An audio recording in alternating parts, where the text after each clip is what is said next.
Oke, kita lanjut ya. Sebentar, tak ngecek ini dulu. Oke, jalan ya. Oke, ya.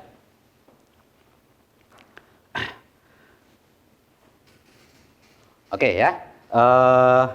Selamat pagi mahasiswa, mahasiswi semester 1 program studi teknik produksi benih ya.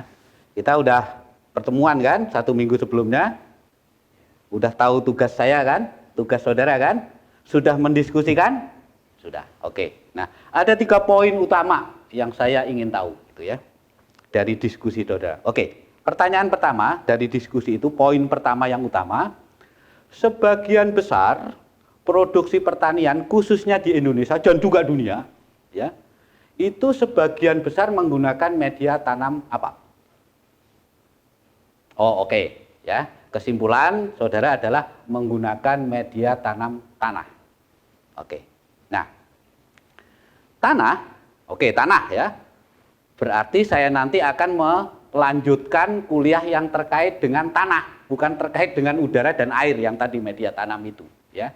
Karena memang materi saya tanah gitu. Oke. Yang kedua, ya, yang kedua. Nah, kalau memang media tanam itu adalah sebagian besar itu menggunakan media tanam tanah, ada berapa sifat tanah itu? Oke, 3 ya. Apa saja itu?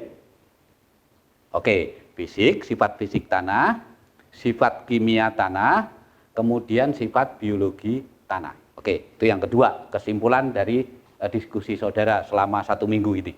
Oke, kesimpulan yang pertanyaan yang ketiga. Ya, pertanyaan ketiga. Kalau memang tanah itu menjadi media untuk produksi pertanian yang paling utama, yang mayoritas, ya, maka tanah pertanian itu perlu dijaga enggak kesuburannya? Oke, perlu kan? Nah, pertanyaan saya, ya, tanah yang subur, tanah pertanian yang subur, itu tanah yang seperti apa? Dikaitkan dengan 3 sifat fisik tadi. Oke, ya, berarti saudara berkesimpulan di dalam diskusi itu, tanah yang subur itu adalah tanah yang memiliki sifat fisik, kimia, biologi tanah yang mampu mendukung produksi dan produktivitas pertanian yang optimal. Oke. Nah, oke, itu kesimpulan, ya. Nah, pertanyaan saya yang terakhir. Kalau memang ya tanah itu menjadi media tanam utama di dalam produksi pertanian di Indonesia dan juga dunia, itu satu. Yang kedua, tanah itu memiliki sifat fisik, kimia, biologi dan sifat fisik, kimia dan biologi. Lalu ya, tanah pertanian itu harus dilestarikan kesuburannya, kan begitu kan? Maka kira-kira menurut saudara, tanah itu penting enggak untuk produksi pertanian? Ya. Kemudian dijaga kesuburannya secara berkelanjutan. Penting apa tidak? Menurut saudara. Kalau tidak penting, saya akhiri kuliah ini. Ya, karena nggak ada gunanya mempelajari sesuatu yang saudara anggap tidak penting. Kan enak saya sebagai dosen, cepat. Ya, gajinya tidak dikurangi tapi waktu ngajarnya cepat. Oke. Tapi kalau penting, ya, maka kita akan masuk ke dalam materi itu. Kalau saudara anggap penting. Karena kalau saudara anggap penting, saya berkeyakinan Anda nanti akan mengikuti kuliah ini dengan baik karena penting. Tapi kalau tidak penting, Anda pasti tidur. Ya, Anda pasti tidur. Oke, kesimpulannya gimana? Penting apa tidak tanah ini? Oke, penting ya. Kalau penting, saya lanjutkan. Ya. Tapi kalau nggak penting, saya akhiri. Ya. Oke, penting kan? Berarti saya lanjutkan. Nah, saya akan berdiskusi dengan saudara di dalam kuliah ini satu persatu. Ya, satu persatu. Ya. Yang pertama adalah sifat kimia tanah. Ya, sifat kimia tanah. Ya, sifat kimia tanah. Ya. Sifat kimia tanah. Ya. Nah, tanah ya, tanah pertanian khususnya ya, karena tanah di luar itu macam-macam ya, ada tanah wakaf, ya, ada tanah apa lagi macam-macam, ya, tanah untuk bangunan, tapi ini tanah pertanian. Nah, tanah itu memiliki sifat kimia yang itu berperan besar di dalam reaksi-reaksi di dalam tanah, ya. Itu yang disebut dengan koloid tanah, ya, koloid tanah. Nah, koloid tanah, ya, koloid tanah itu adalah bahan mineral, berarti anorganik, maupun bahan organik, ya, yang sangat halus, berukuran kurang dari 0,01 mm atau kurang dari 1 mikron. Coba, Anda 1 mili, ketika penggaris itu seperti itu. Ini 1/1000-nya, itu sangat kecil, tidak kelihatan dengan mata secara langsung atau visual secara langsung. Sehingga karena ukurannya kecil, ya, mempunyai luas permukaan yang sangat tinggi per satuan berat tanah. Ya. Nah, di dalam literatur lain, ya, koloid tanah itu sering juga disebut sebagai misel tanah, ya, misel tanah. Oke, ya, koloid tanah, ya, koloid tanah tadi. Ya. Jadi koloid tanah, ya, itu merupakan partikel tanah yang berukuran sangat kecil, kurang dari 0,001 milimeter atau kurang dari 1 mikron, sangat kecil. Tetapi walaupun dia sangat kecil, tapi dia berperan penting di dalam reaksi-reaksi kimia di dalam tanah, ya, khususnya yang berkaitan langsung dengan penyediaan unsur hara tanah.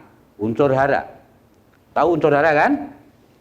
Karena dulu ketika Anda di SMA disebut dengan makanan tanaman. Sekarang nggak ada makanan tanaman. Nanti kalau makanan tanaman itu bisa sate, ya.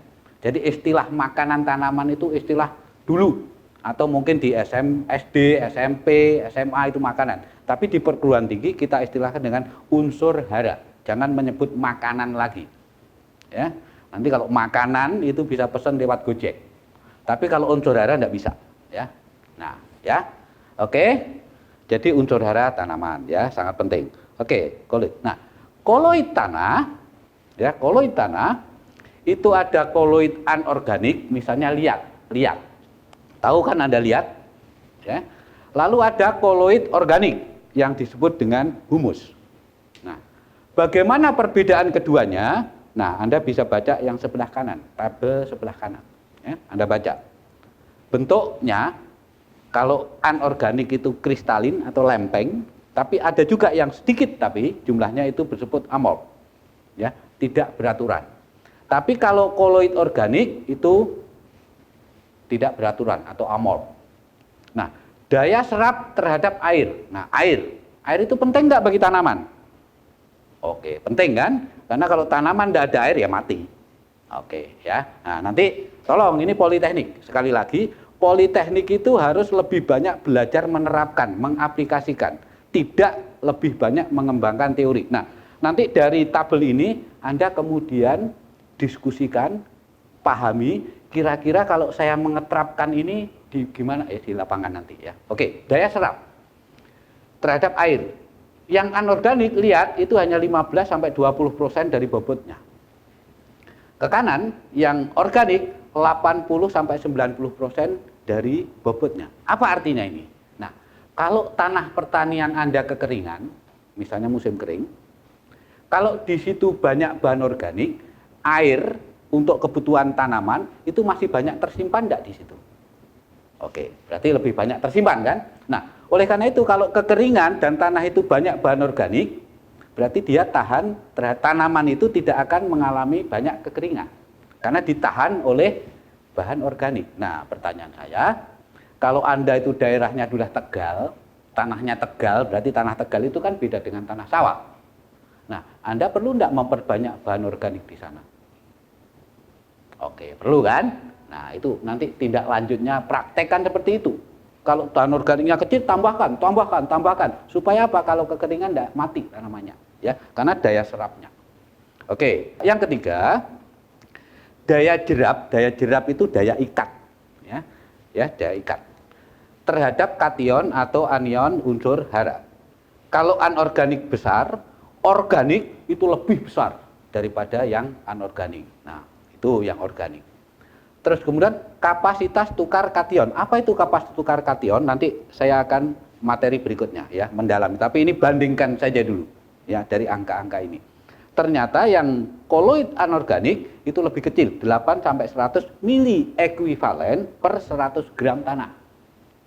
Tapi kalau koloid organik ya, itu bisa 150 sampai 300 mili ekuivalen per 100 gram bahan organik. Apa ini artinya untuk implementasi? Kalau tanah itu banyak mengandung bahan organik, maka tanah itu banyak ya tersedia unsur hara. Nah, untuk pertumbuhan dan produksi tanaman ya, pertanian. Oke. Kohesi itu adalah apa ya? Daya ikat satu partikel dengan partikel lain. Kalau plastisitas itu daya lengkung, bisa dilengkungkan atau tidak, itu plastisitas. Nah, kalau lihat tinggi, artinya lihat itu bisa dibentuk apa saja. Kemudian kalau dilengkungkan, ketika kita buat bulatan, dilengkungkan itu tidak patah. Nah, artinya berarti kohesi dan plastisitasnya tinggi. Tapi kalau bahan organik rendah. Artinya bahan organik itu kalau kita bentuk seperti lempung tidak bisa, kemudian kalau kita bengkokkan ya putus, makanya rendah. Warna tanah ya. Warna tanah itu kalau di dalam pertanian biasanya diukur dengan menggunakan Munsell Soil Color Card. Itu alatnya ya. Munsell Soil Color Card. Nah, kalau lihat atau koloid anorganik itu cerah atau pucat. Tapi kalau koloid organik itu hitam. Nah, oke. Kalau saudara ingin mengidentifikasi tanah itu banyak mengandung bahan organik enggak? Maka berarti Anda bisa lihat dari warna tanahnya. Kalau warna tanahnya hitam, oh kandungan bahan organiknya tinggi. Tapi kalau pucat atau cerah, berarti bahan organiknya rendah. Tetapi itu pengamatan visual. Pengamatan yang paling baik itu melalui ya analisa di laboratorium tentunya gitu ya. Oke, ini koloid tanah. Ya. Nah, kemudian jenis koloid liat atau anorganik itu Anda bisa lihat, situ Anda bisa baca. Ada liat silikat, ada hidrus oksida aluminium, ada hidrus oksida besi ya. Nah, untuk mahasiswa politeknik pasti pusing ini ya. Ini biasanya mahasiswa S1. Tapi tidak, Anda hanya lihat saja itu. Lihat silikatnya, oh ada hidrus oksida supaya Anda tahu. Kalau Anda nanti ketemu dengan teman yang S1 jurusan pertanian, diajak diskusi, ya setidak-tidaknya Anda tahu ini. Tapi kalau diskusi mendalam ya jangan, karena memang bukan tugas saudara. Ya. Itu tugasnya mahasiswa yang S1 sana. Tetapi supaya nyantol lah diskusi, Anda tahu ini. Oke. Ya, itu jenis koloidnya. Lalu kemudian, nah, ada beberapa sifat kimia tanah yang penting bagi pertanian. Ya. Yang pertama itu adalah pertukaran kation. Ya, pertukaran kation. Coba lihat yang kanan, gambar yang kanan itu. Jadi tanah tadi koloid tadi itu bermuatan listrik. Sebagian besar tanah di Indonesia muatan listriknya itu negatif. Karena muatan listrik negatif, maka dia akan menarik ion-ion yang bermuatan positif. Misalnya ada Na, natrium. Itu diperlukan enggak untuk tanaman? Oh, sangat diperlukan. Mg, magnesium. Diperlukan enggak untuk tanaman? Sangat diperlukan karena dia pembentuk klorofil. Kalau enggak ada ini ya enggak bisa masak itu tanaman itu ya, enggak bisa fotosintesis. Lalu kemudian ada kalium, penting enggak? Oh, sangat penting bagi tanaman karena menjaga keseimbangan kesehatan tanaman. N, nitrogen juga penting ya. Nah, oleh karena itu, nah coba dilihat situ gambar. Jadi ya, ini humus partikel negatif charge. Itu maksudnya adalah humus atau koloid organik atau partikel koloid organik tadi yang bahan organik atau humus tadi yang bermuatan negatif. Dia menyerap unsur Ca yang positif lah ya. Berarti yang positif Mg, H, Na dan sebagainya. Nah, kemudian di dalam tanah ion-ion positif yang dijerap oleh tadi koloid itu saling tukar menukar ya, saling tukar menukar yang disebut dengan deret Liotrip ya. Oke ya, saling tukar menukar. Coba lihat itu Ca ya. Oke. Nah, sebentar, nanti dari awal terus, sebentar biar kelihatan. Oke, itu Na. itu ditukar oleh Ca. Ca-nya jadi diikat, Na-nya keluar ke larutan tanah. Lalu kemudian itu ada H diganti, H menggantikan Ca. Terus demikian. Ini yang saya sebut ini adalah reaksi-reaksi aktif di dalam tanah. Dan ini luar biasa itu. Tanah kita kan 37-an juta hektar tadi. Reaksi ini tidak bisa dilihat dengan mata. Tapi ini penting dipelajari agar kita nanti tahu, ya, mengelola tanah yang subur secara berkelanjutan. Oke, ya, ini pertukaran kation. Yang kedua, ada kapasitas tukar kation. Yang tadi kan saya bisa membandingkan antara kapasitas tukar kation antara yang anorganik dengan organik. Nah, kapasitas tukar kation atau cation exchange capacity, ya, adalah banyaknya kation di dalam mili ekuivalen yang dapat dijerap per 100 gram berat tanah. Nah, oke. Ya. Nah, kandungan KTK tanah meningkat bila, ya, kandungan liat dan bahan organik tanah meningkat atau pH tanah meningkat. Nah, pertanyaan penting, ya, yang nanti ini harus saudara implementasikan. Semakin atau suatu tanah pertanian kalau memiliki KTK tinggi, semakin tinggi, tanah itu semakin subur atau tidak, atau semakin banyak memiliki unsur hara atau tidak. Oke, semakin banyak memiliki unsur hara. Kalau suatu tanah semakin banyak memiliki unsur hara, kira-kira tanaman itu punya potensi untuk menyerap unsur hara semakin banyak tidak? Oke, semakin banyak. Nah, kalau tanaman menyerap unsur hara semakin banyak, kebutuhan untuk pertumbuhan dan produksi optimal itu terpenuhi enggak? Oke, terpenuhi. Nah, kalau kebutuhannya terpenuhi, kira-kira produksinya punya potensi untuk optimal apa tidak? Oke, ya. Jadi, Anda sudah paham, ya. Anda lancar sekali diskusi karena 1 minggu tak kasih untuk diskusi dulu. Jadi enak saya sebagai dosen, begitu masuk Anda udah paham, ya, saya tinggal sebentar-sebentar gitu ya.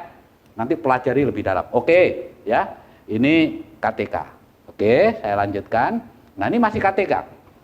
Ya. KTK. Jadi tekstur. Apa itu tekstur? Nanti kita pelajari di sifat fisik tanah, ya, tekstur. Sementara pahami ketahui saja, ya, tekstur. Sand itu pasir. Fine sandy loam artinya pasir berlempung, ya. Lalu loam artinya adalah pasir berlempung, ya, lempung berpasir. Kemudian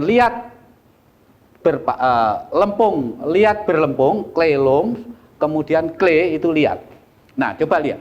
Semakin clay-nya banyak, semakin ke kanan. Nah, semakin ke kanan, KTK-nya itu semakin tinggi, ya. Clay yang paling tinggi itu di atas 30. Tapi lihat bahan organik. Bahan organik itu, ya, OM, organic matter atau bahan organik. OM itu singkatan organic matter atau bahan organik, BO.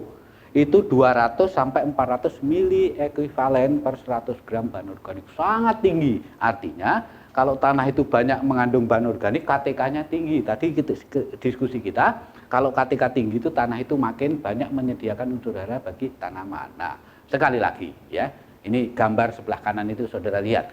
CEC. CEC itu kan cation exchange capacity tadi.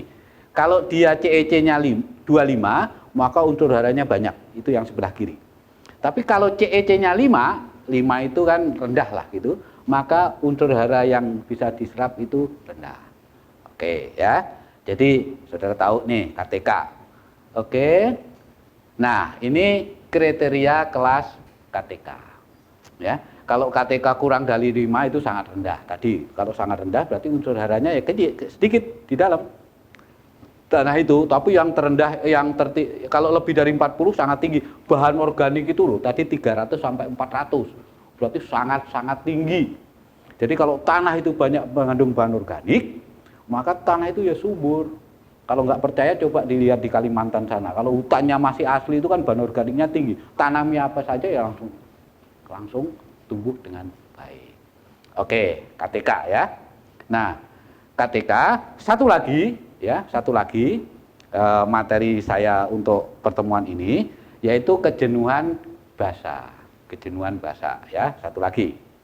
Nah, kejenuhan basa itu adalah sebetulnya sama dengan KTK tadi, cuman ion-ion yang ditarik oleh partikel-partikel tanah itu semuanya adalah ion-ion basa.